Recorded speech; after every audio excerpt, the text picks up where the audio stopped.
Yeah, and I think my background is part of sort of how I did so well because I was never intending to be a writer. I that was never an ambition. You know, I'm not one of these kids that at 7 years old had a bottom drawer full of composition books with brief novels or aborted starts in it at all. I was always interested in entertainment, just that basic transaction with an audience. That if I did something that pleased the audience and made them happy, that made me happy. It was very much a two-way street for me, and I very much fed off the idea that an audience was loving it. And I started in the live theater, where obviously feedback is instantaneous. Then I moved to television, where feedback is much more detached. You do not see the audience directly. You hear about it pretty quick because the audiences are very large and people tend to react very quickly. And in Britain, especially, there tends to be newspaper reviews of television the very next morning. But it was always about me and an audience. So when I lost my job in television, I thought writing a book of this nature was as close as I could get to making a TV show or a movie. The same basic proposition, with one huge advantage for me in that television is such teamwork that whatever happens, if it's really, really great, you can't take credit for it because there's 100 other people. If it's really bad, it's not really your fault because there's 100 other people. Whereas writing, although of course behind the scenes there are editors, marketers, publicists, booksellers, and so on, as you know, it's fundamentally a one-on-one proposition. It's just me. If it is good, yes, okay, I can take a bit of credit for that. And if it's bad, yes, it is entirely my fault. So that was quite refreshing, the idea of doing it alone. The negative to that, of course, is that it's a lonely job, that you are forever by yourself and you do not have that team of bright, funny, intelligent people around you all day. So there's pluses and minuses in it, but I came at it kind of sideways. It was an entertainment proposition, not being a writer proposition. I didn't buy the black polo neck and the black leather jacket and pretend to be cool. It was just about entertaining the audience. And I think that sideways approach into it helped me, frankly. I mean, I'm not hung up on all that writer stuff that some other people are.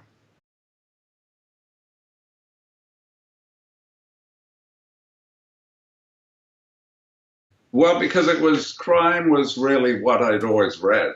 And I think that as we inch away from the sort of 60s, 70s, and 80s, we are finding that crime, and to an extent suspense or thriller fiction, is really the last refuge of the socially realistic novel. If somebody wants to find out what it was like in the 2010s, where else are they going to look other than crime fiction? I don't think there is a genre anymore that attempts a realistic portrayal of society.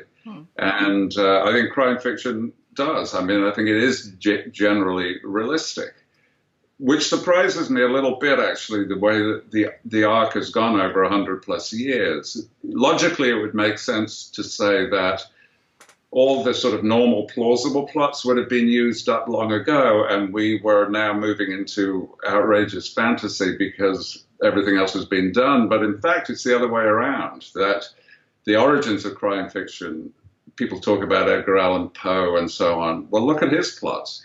The orangutan did it, you know? And now we're going the other way. We're going into essentially very quotidian and very realistic and very plausible motives and events.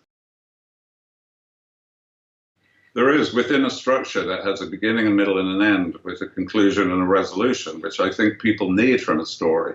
I think people need that, they need that journey, and they are very excited about being afraid or uncertain at the beginning. I base a lot on what I imagine is ancient responses to various stimuli. And I base a lot on being a parent, having had a little girl.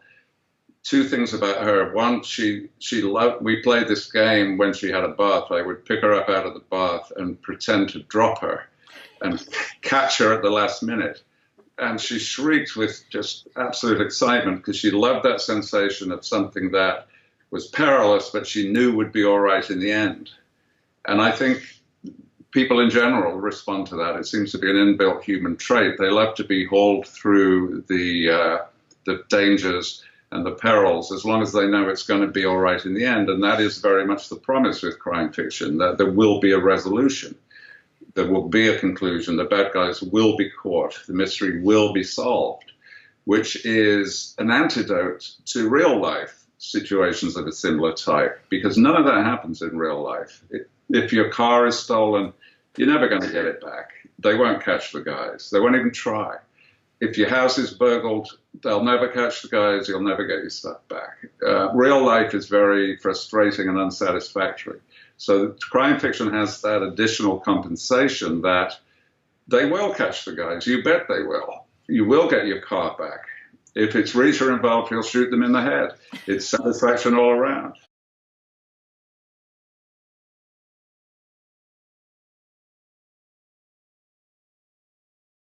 I think the context generally is fairly realistic, but Reacher himself, of course, is not. He's a mythical figure, a legendary figure that has been reinvented continuously down the centuries.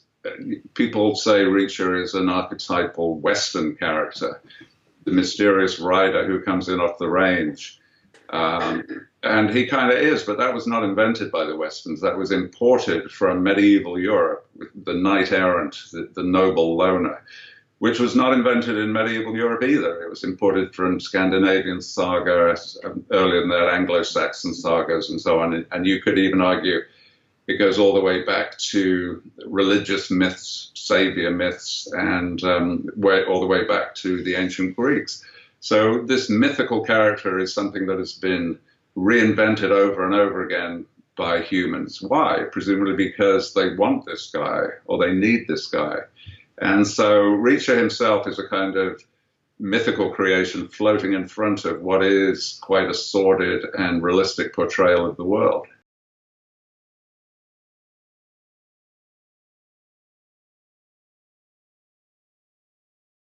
Well, I wanted him to be not the same as every other hero that had gone before, which seemed to me to be exploring the vulnerability or the fears or the dysfunction of the protagonist in a way that was at the beginning, like so many things, very interesting, but then kind of everybody was piling on with this inflationary instinct that if the character was dysfunctional in last year's books, they better be more dysfunctional in this year's books, so that they're all wounded alcoholics whose daughters hate them and who have to live in a cabin in the woods and all that kind of thing.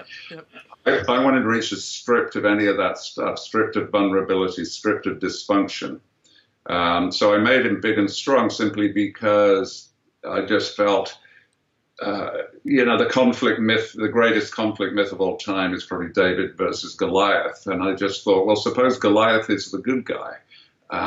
Suppose he is physically invulnerable, mentally smart, not in any way self-pitying or in trouble.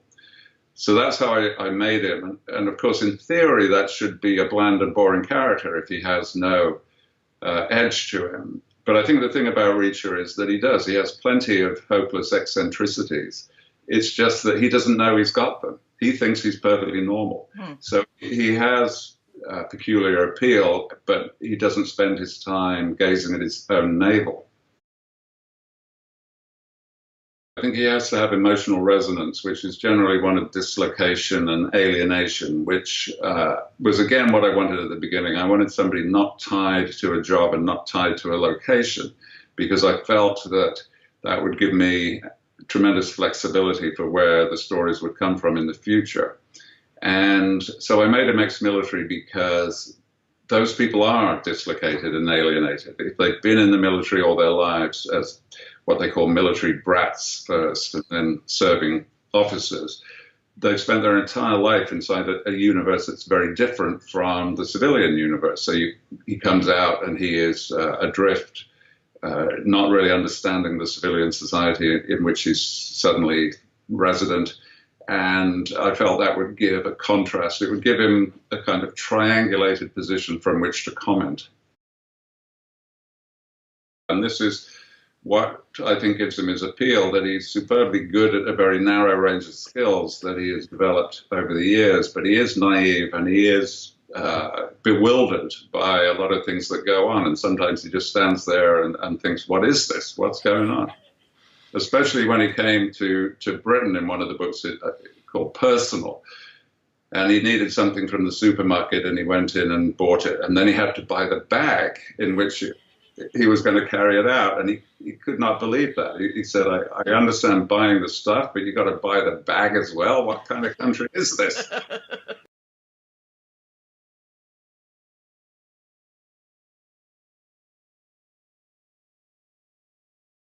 Yeah, very much so. And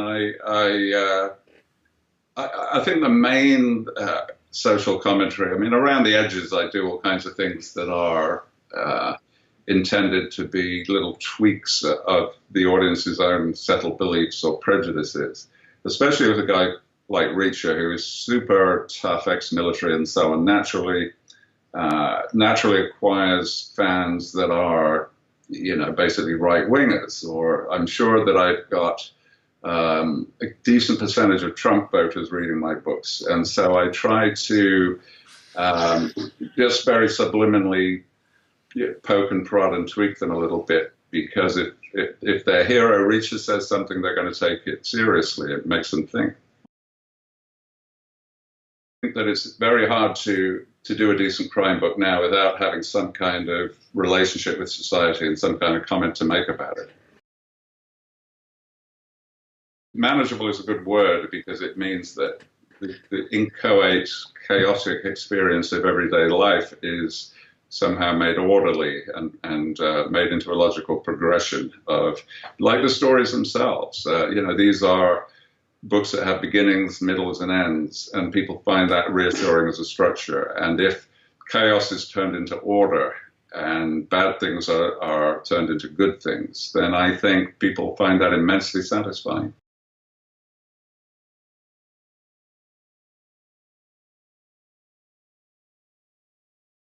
I try to make him not change, because a lot of what I do is based on, well, everything I do really is based on me as a reader. And I love a series. I love finding a book by accident or by recommendation and enjoying it, and then finding out it's part of a series, because you think, wow, great, there's another 10 or 15 that I'm going to enjoy. I love that feeling. It's knowing that a book is coming out that you are pretty much guaranteed to enjoy is a wonderful feeling. So I always wanted him to be a series, and I always wanted him, therefore, to be reliable, so that it's an old friend, a familiar, comforting sensation when somebody picks up the new book. So I don't believe in that kind of English literature BA stuff about character arc, and the character has got to learn something, and the character's got to be different at the end of the book than the beginning. I don't think that's what readers want. I think they want the same reliable, familiar guy. So I tried very hard to make him not change. Of course, then you get into the argument, well, the author inevitably changes as time goes by, so the character will too. So yeah, I'm sure Reacher has changed a little bit, but not voluntarily.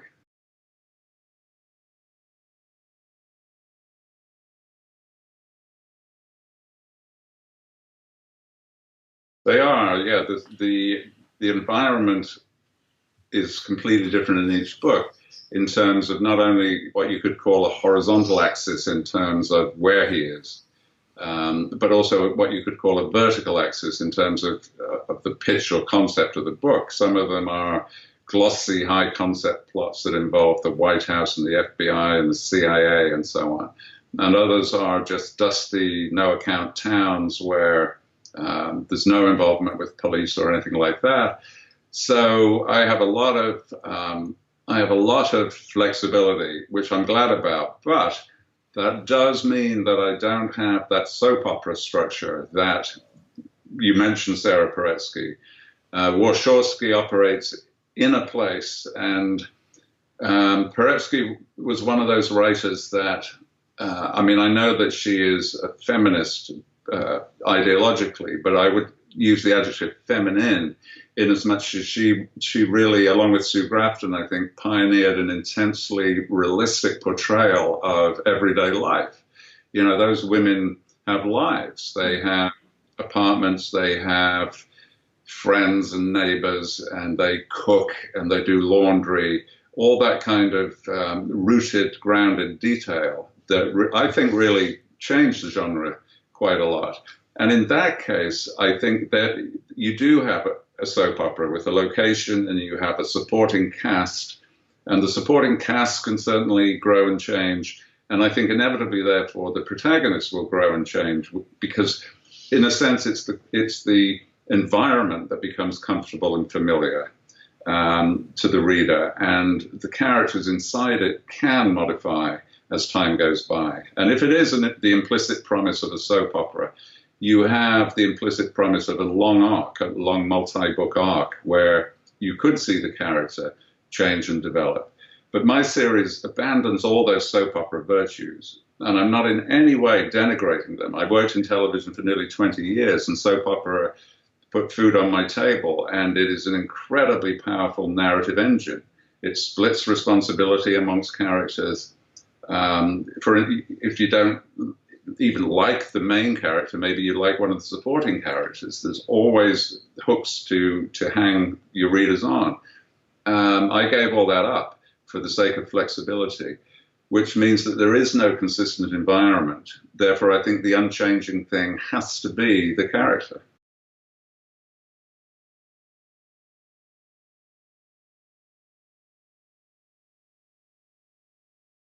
Some of them are first person, in which case we see it entirely from his point of view.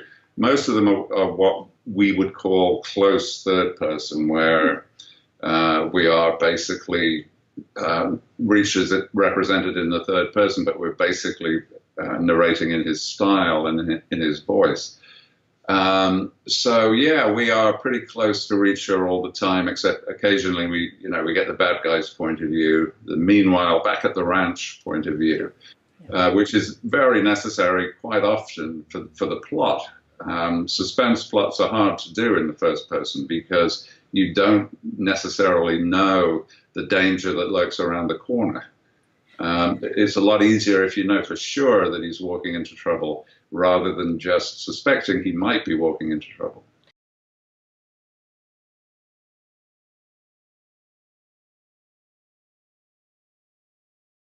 As a not purely a commercial decision, but as just a convenience decision for the reader, I didn't want a situation where if somebody hears about the series, if a friend says, yeah, these Reacher books are fun, you should read one, I don't want that person to feel they've got to go and find the first in the series and read them in order, because that's inconvenient. A lot of the time, maybe the first one isn't in the store, or they don't know which is the first one. I want them to be able to pick up any book at any time and have a complete standalone experience. Plus, that characterizes Reacher a little bit. He's not one that dwells on past cases. He lives in the present, looks ahead to the future. He wouldn't probably think of mentioning, oh, yes, I remember the such and such case. That's not part of Reacher's vocabulary. So, yeah, you can start anywhere, pick them up, and you should have what, as you say, it's a sort of blend between a series. It's a series of standalones in a lot of ways.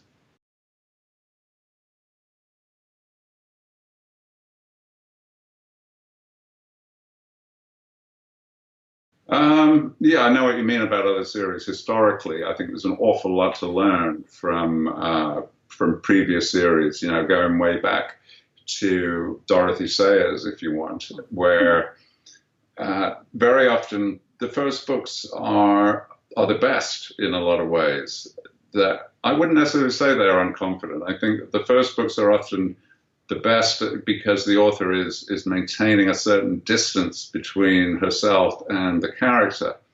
And then later on, too many times, I think, the author falls in love with the character, and you get a kind of sugary, too perfect portrayal in the later books, and the quality can't be sustained that way. A lot of other writers start very well, they do 6 or 8 great books, and then fall off a cliff. Either they get lazy or Alistair MacLean, for instance, I loved as a kid, and I mean, I still do. The early Alistair MacLeans are fantastic books, but then he got rich and moved to Switzerland and became a drunkard, and the quality just fell away. In America, Robert B. Parker, you could say, the early Spencer books were wonderful, and then they fell off into a terrible trough. I think to a certain extent they came back a bit toward the end. It was a bit of a U-shaped series. So I was very aware of that, and I thought I've got to guard against it. So I made a lot of mental reservations about it. Treat every book as if it's the first and the last that you will ever write. Do not get too close to the character. My plan is to like Reacher less than you're going to like him, which keeps him honest and warts and all. Do not phone it in. Don't move to Switzerland and get drunk. So in a lot of ways, you can learn from the old series. And I make no claims at all as to the quality of the Reacher books, but I do think they're no worse than they ever were. As a writer, yeah, I think I have changed in as much as it is now. Each book, I think, is more and more stripped down. It is really minimal and elemental as time goes by.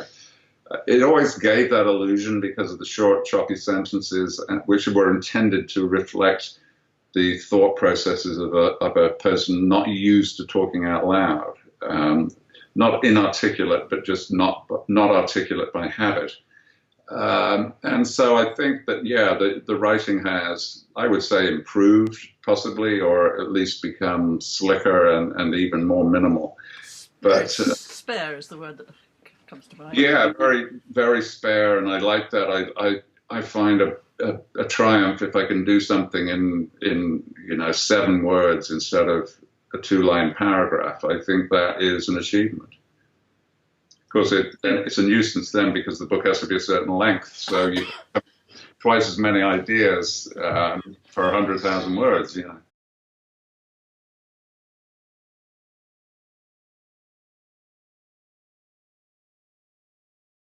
Yeah, the short chapter thing is, I mean, that has changed in my books, not fundamentally structurally,